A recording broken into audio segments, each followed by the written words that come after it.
Approximately 2,500 लोक मारले गेलेले आहेत आणि आता इराणचं फ्युचर हे इराणच्या स्ट्रीट्सवर आहे. आणि इराणचं हे स्ट्रीट प्रोटेस्ट आता फक्त इराणचं डोमेस्टिक पॉलिटिक्स राहिलेलं नाहीये, ते ग्लोबल गेमचं इक्वेशन बनलेलं आहे. या प्रोटेस्टची सुरुवात इराणच्या इकॉनॉमिक फॉलनं झालेली. म्हणजे काय की जेव्हा इराणचा न्यूक्लिअर वेपन प्रोग्राम सुरू झाला आणि त्याला त्यांनी थांबवण्यास नकार दिला, तेव्हा युनायटेड नेशननं त्यांच्यावर सँक्शन्स टाकले आणि त्यामधूनच इराणची इकॉनॉमी फॉल व्हायला सुरुवात झाली. आणि सध्या चलनवाढ, एक्सचेंज रेट, ओव्हरऑल बिझनेसेसची सिच्युएशन बघता inflation rate $1 is equal to approximately 12-13 lakh rial एवढ्या लेवलचं चलनवाढ किंवा इन्फ्लेशन आपण म्हणू शकतो.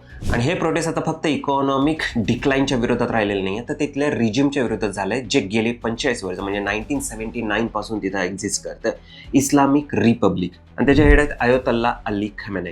हा पहिला स्ट्रीट प्रोटेस्ट आहे का? नाही. 2017, 2019, 2022 आणि आज 2025 मध्ये हे स्ट्रीट प्रोटेस्ट. आणि हा जर प्रोटेस्ट सक्सेसफुल झाला आणि तिथं एक वेगळं रिजिम, न्यू रिजिम जर एस्टॅब्लिश झालं, तर ग्लोबल जिओ पॉलिटिक्समध्ये कशा पद्धतीने चेंजेस होऊ शकतात ह्याची आपल्याला मेजरली 4 कंट्रीजचा विचार करावा लागेल: USA, चायना, रशिया आणि इंडिया. USAचा जेव्हा आपण विचार करतो तर त्याने प्रोटेस्टरला सपोर्ट केलेला आपल्याला दिसून येतं. आणि इराण हे मिडल ईस्ट मधलं एक स्ट्रॅटेजिक लोकेटेड कंट्री असल्यामुळं त्याचा control red sea, Persian Gulf आणि कॅस्पियन सीवर आहे. त्यामुळे ह्या सगळ्याचं पॉलिटिक्स ऑइल अँड शिपिंग लेन्सवर आहे. कारण ऑइल अँड शिपिंग लेन्सवर जर कंट्रोल पाहिजे असेल, मिडल ईस्टवर जर कंट्रोल हवा असेल, तर इराणला कंट्रोल करणं फार गरजेचं आहे आणि त्यामध्येच USA जास्त इंटरेस्टेड आपल्याला दिसून येतो. इराणनं जे बॅक केलेले प्रॉक्झीज आहेत, प्रॉक्झीज म्हणजे एक मिलिशिया टेररिस्ट ग्रुप्स जे हिजबुल्ला आहे आणि हमस आहे, जे इराक आणि सिरियामध्ये आहेत, जे तिथल्या कंट्रीजना कंट्रोल करतात, त्यांच्यावर परिणाम होणार आहे, जे USAचं एक हेडेक आहे. आणि जर ते नास्तनाबूत झाले तर मिडल ईस्टवर पूर्ण कंट्रोल USAला मिळू शकतो. तर चायना मात्र